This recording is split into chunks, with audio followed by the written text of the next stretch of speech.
Hello everybody, my name is Eric Wood and welcome to Aric Talks, a show where I talk about things that are important to me. And the first thing on today's docket is the Emperor of Japan, specifically Emperor Akihito. One second. Akihito? Akihito? Anyway, the Japanese emperor has announced that he would like to retire and be replaced by the Crown Prince of Japan. This is kind of a big deal because there is no system of abdication for the Japanese monarchy. This is because back in the day, when Japan was going through a series of civil wars, the Emperor of Japan never stayed in place for long. Powerful daimyos and shoguns would force the emperor's abdication and replace him with a puppet of their own. As a result, imperial household law forbids an emperor from abdicating before he dies. This is a system of automatic succession. As soon as the emperor dies, the crown prince takes over, meaning the throne is never vacant and no one can force the emperor's abdication for political gain. The current emperor has expressed a desire to change this rule so that he can retire and enjoy his retirement. However, this is a rather complicated issue because though oftentimes America forgets that Japan is a monarchy, the Japanese people are extremely dedicated to their emperor. And even though the monarchy is purely symbolic, shifts in the imperial household can have serious political ramifications, which could mean a lot for America as Japan is one of our principal allies in Asia. So far, most high-ranking Japanese officials, most notably Prime Minister Abe, has kept completely silent on the issue. He's not going to say anything about it because Japan has a long history of not saying anything criticizing the imperial family. In summary, Japan has one of the oldest monarchies in human history, and it's a fascinating institution that has real-world political ramifications for the entire planet. So it'll be interesting to watch and see how those events unfold. Next on today's docket is something that is happening right now while I'm recording this video, which is kind of strange. As many of you probably already know, there was a shooting in Munich earlier this week. At least 5 people are dead, according to the report. There is currently no known motive for the shooter. We don't know if it's terrorism. We don't know if it's an American-style shooting. And currently, the shooter is still on the loose, and police officers are currently looking for him. Like I said, this is a story that is still developing. Continue to watch it and see what happens in Germany. One of the reasons I find this story so interesting is because Americans are so used to looking at shootings from an internal perspective. It'll be kind of interesting to watch and see how, well, quite frankly, the rest of the world looks at America every couple of weeks. Alright, next up is the 28 pages. So named because it's actually 29 pages. The 28 pages are recently unclassified congressional committee reports on 9/11. Now, the release of this report has caused all kinds of conversations on the internet, most of them related to conspiracy theories. Citizens of the world, arise from your slumber. But I can tell you right now that there's really nothing special about this report. You don't have to be a slave to their system. All that it says is that it is reasonable to assume that the 9/11 attackers had connections with officials within the Saudi Arabian government, something we've known since day one. A lot of people have been saying that these 28 pages are proof that 9/11 was an inside job. Look at the facts. Open your eyes to the truth. That's not what they say at all. That's just pure conspiracy theory nonsense. All these reports have done is told us something that we already know. It's just a simple procedure of unclassification, something very common in the American government where we release documents after we consider them no longer sensitive material. Obama's the lizard and so is the queen. It's very boring, very administrative, very common government stuff. The government released some classified documents, nothing unexpected was found in them, and that's all she wrote.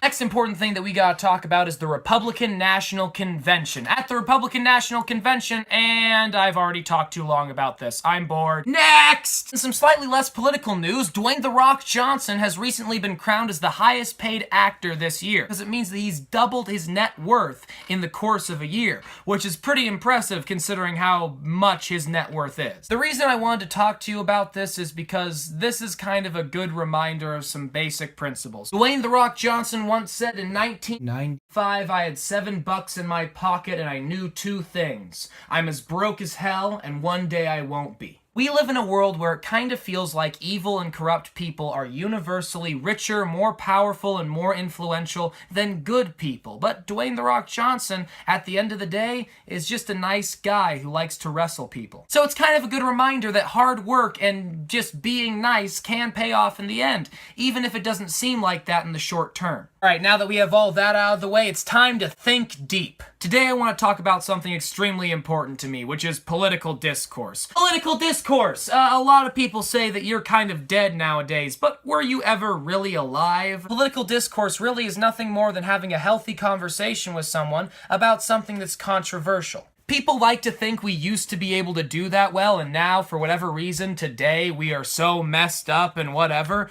But the fact is, we've always had things we're not willing to talk about. Don't get me wrong, in the past we've had great men who have advocated for healthy political discourses within their country. From Athens to Rome to Britain and even America, there have been great men who have encouraged rational conversation in the heat of national adversity. But for all our romanticizing of the past, it doesn't change the fact that the democracy of Athens killed the guy who said maybe we should have better political discussions. So yeah, Athens, turns out you weren't the political utopia a lot of historians crack you up to be. So here's the question. Is political discourse in this country right now worse than it was 50 years ago, or 100 years ago, or 200 years ago, or back in the days of the Romans and the Athenians?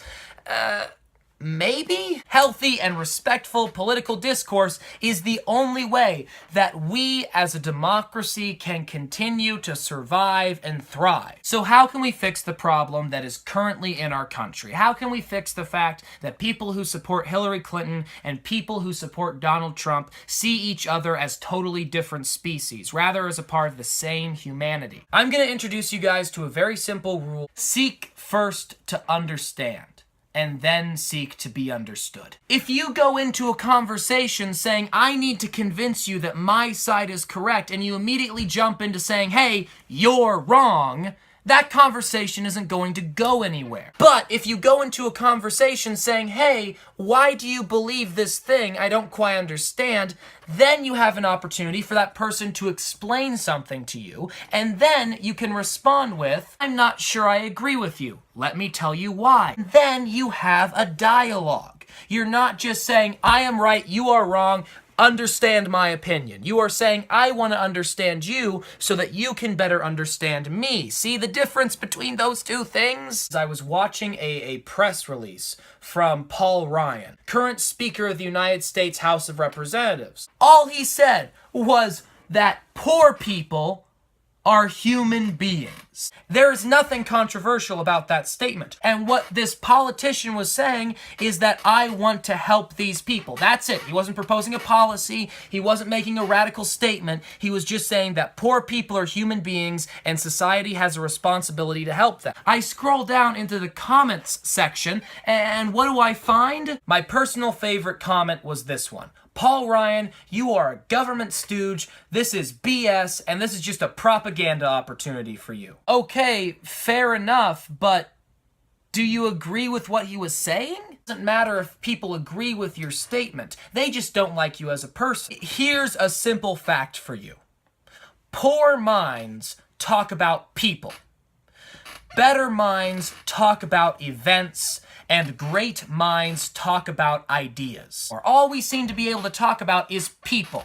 Donald Trump has small hands. Hillary Clinton is an old hag. Yada, yada, yada, yada, yada. Yeah. But do you know about Donald Trump's tax policy? Are you familiar with the details of Hillary Clinton's foreign policy? Right now, in this country, we have an electorate which is totally obsessed with individual personalities, rather than what those personalities actually believe. So let me ask you this question. Do you know anything about these two major candidates beyond the rhetoric? If all you do is read gossip columns about Donald Trump's wife or whatever Hillary Clinton did last week, and you don't know anything about the ideas these two individuals represent, I don't think you're ready to vote. And the only way that we can know more about these candidates is if normal people have normal conversations about the ideas affecting our country. In my humble yet correct opinion, until politics and religion becomes appropriate dinner table conversation,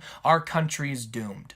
So at the end of every video, I tell you, try to change the world today. Here's a way that you can try to change the world. Have a kind, considerate, political conversation with someone you disagree with. If you're not capable of doing that, get to the point where you're capable of doing that, because it's the only way you're going to be able to save your country. Anyway, that's all the time we have for today. You are a beautiful human being. Try to change the world today. And as always, sincerely yours, Aric Wood.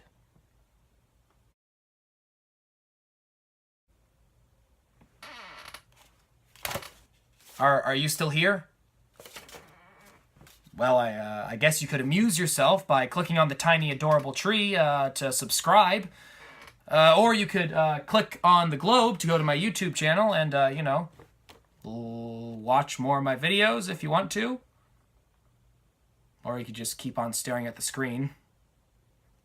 I mean, I guess you could click other places besides the subscription tree and the channel globe, but it's not going to do anything. I mean, it might pause the video, but anyway, yeah. Subscribe, watch more of my videos.